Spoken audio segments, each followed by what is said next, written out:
Yes, I did buy Parker's Huracan. Everybody's telling me love is not, it seems to be first though you don't want it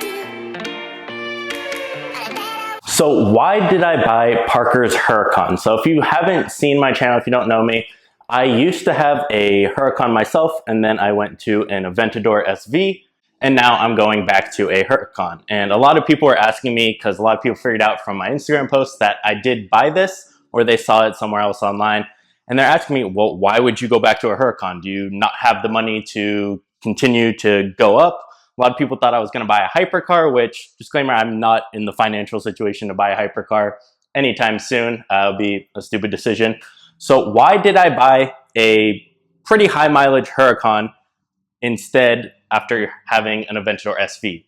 And the answer is I really enjoyed this car when I had it. And when I was driving the Aventador SV, I had it for about a year and I put on a ton of miles. And now, right now, it's actually listed for sale, but it is the highest mileage one for sale in the US. So that's obviously not the best situation. That means I pretty much have to be priced the lowest unless there's something super unique about the car, but there's not, it just has every option. So that's one of the reasons that I decided to sell my Aventador SV and go with this. So I sold it because I like to drive my cars. I was daily driving it. I don't drive a ton. I drive maybe 15, 20 miles a day, and I was daily driving it. It wasn't super comfortable. I didn't care about that. It was fun to drive, but honestly, I had more fun and am having more fun driving this car than I did with that one. Yes, it looks way better. It sounds way better in my opinion, but there's something about the Huracan, how it shifts, the backfires it has, the little pops, and just how durable this car is. I normally wouldn't have ever thought of buying a car with 28,000 miles on it, but the situation, how it presented itself, I got an amazing deal for this. So the reasons I ended up buying this, I'll just get to it. One, I needed to sell the Aventador SV and I was looking at a 720S. I didn't want to buy a car in that $500,000 range because you're going to lose a ton of money on most of those cars unless you're getting something like a Carrera GT. But I just didn't see the need to have something that expensive because a lot of these cars around the $200,000 to $300,000 range perform pretty much not the same, but very similar. And one of the main factors I was debating between this and a 720S, the reason I did not go with the 720S, yes, it's a great car. Yes, I know it's just as quick as this. It's pretty close with the Supercharger. I think the Huracan's a little faster, but I really do like 720S, but there's something about naturally aspirated cars that really gets me. The exhaust is one of my favorite things about the cars I've driven. I used to have a GTR and I didn't like it, and that was one of the reasons, even with an exhaust, just the sound. I really like the naturally aspirated feel, the sound. And one of the big factors is I want to buy a car that has already depreciated. It's not that I need to, but I feel almost stupid if I were to buy a 720S around 280 to 300,000, and in a year it's going to be 230 to 250 because it's so new. So that was one of the reasons I decided to go with an older car that had a little bit higher mileage. So it is a 2015 and it has 28,000 miles. I would not have done this if I was looking at like a Ferrari or maybe a McLaren. I don't know how long it lasts, but the Huracan, I know I can drive every day. It's comfortable enough for me. I'm not worried about if it gets scratched or if it does this, if it breaks. The parts aren't too expensive for Huracans. It's pretty much just Audi parts for the most part. And I know there's Huracans with 100,000 miles out there that are still running fine, no issues. I had zero issues. I had one for about a year before, like I said. But I just absolutely love this car. So that is why I decided to get this one. If it didn't have a supercharger, would I have bought it? No, to be honest. I was actually looking at a different one for sale that was blacked out, lowered, and had a bunch of stuff done, and also had a supercharger. And I talked to one of the guys I buy cars from a lot. He's kind of almost my broker in the deals, and he gets me great deals. And I was looking at that, and he's like, well, do you want vehicle virgins? I was like, what? It's for sale? Because it wasn't listed, and he told me about it. I was like, possibly. It's kind of high mileage, and I did more research on the Huracans and whatnot. So the price I ended up paying for this, it was a great deal. I got it for $178,000 outdoors. So that is one of the main reasons I got this. If it was way higher, I wouldn't have bought it.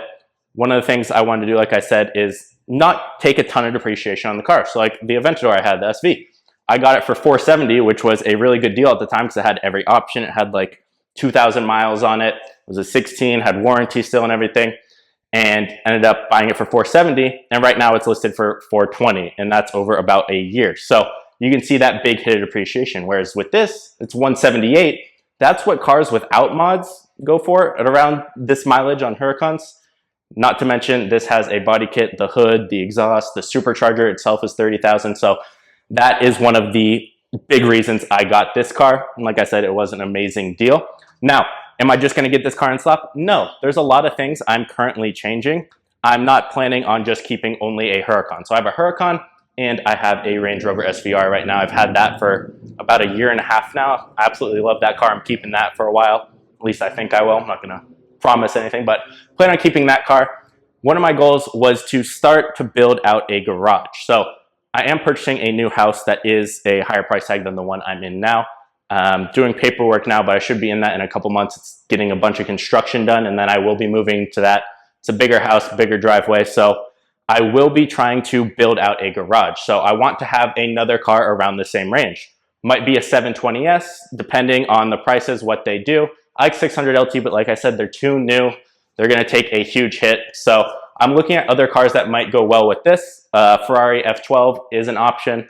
So my goal is to build out that garage once I move into a new house. But I can't do that yet because I don't have enough garage space, because my garage right here is on such a big angle. I have to come in and I can't fit a car straight in here because of the angle I have to come in at or go out at, that I feel like I'd scrape the cars or not be able to come in and scrape the bottom of them. So right now, just bought a house, or I'm in the process of buying a house. Going to do that. Then I'm going to start building out my garage. Do I want a 720S? Yes, I do. I think that will probably be my next car. Like I said, I like the F12. It's naturally aspirated and it's taken a big hit on depreciation. But splitting mileage between two cars, if you can afford the payments, the down payments, whatever it is going to be better for me because I drive them. I daily drive them. Like I said, the Aventador SV, not smart to daily drive, but that's what I did. I enjoy my cars. I drive them. I don't drive a ton. So splitting the mileage between two cars that are already depreciated is just going to help me out even more.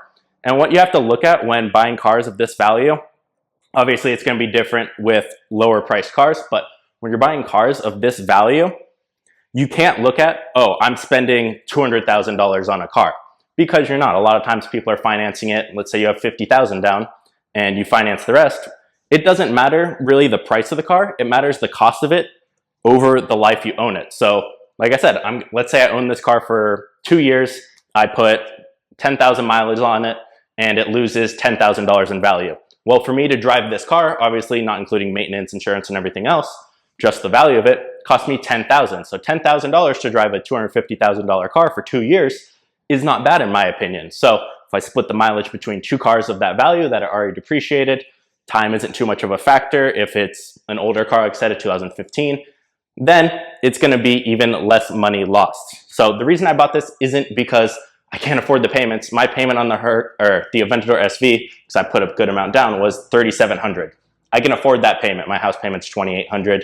I'm not too worried. My expenses are like not even $9,000 a month right now. So no, it's not the payments. It's wanting to think about it over the life of it and just honestly have more fun driving, because I started to almost not worry, but I wasn't having as much fun driving the Aventador anymore. And I almost miss this car, and I'd see people driving it and be like, wow, I forgot what that's like to drive and I want to drive it again. And once I did, I've had it for 3 or 4 days. It's so much fun to drive. It's crazy fast. It scared me the first day, so I'm like, all right, can't step on it all the way yet, but it is a very fun car. I am glad I bought it, and I plan to, like I said, build out my garage more. Maybe a 720S, maybe an F12, maybe something else fun. I do like the AMG GTR, but who knows? We'll have to see a little down the line. Hopefully you guys enjoyed this video. It was informative. I tried to be as transparent as possible with you guys so you guys can understand, because I know not a lot of people will talk about cars, what price they paid, why they bought it. And I know this looks weird for a lot of people, because it's like, well, you had a Huracan and you had a car better than it after that, and then you just downgrade to a Huracan. But it's different with the Supercharger and building out the garage. It's very hard to make you guys understand without having driven the same cars I've driven. But hopefully you guys all one day can, because It's not as expensive as most people think to own and drive one of these. Yes, it does cost a decent amount of money, but if you do it correctly, it doesn't have to be super expensive. And hopefully I can show you guys that over the life I have this car. So hope you guys enjoyed. If you're new, make sure you subscribe, and I'll see you guys in the next video.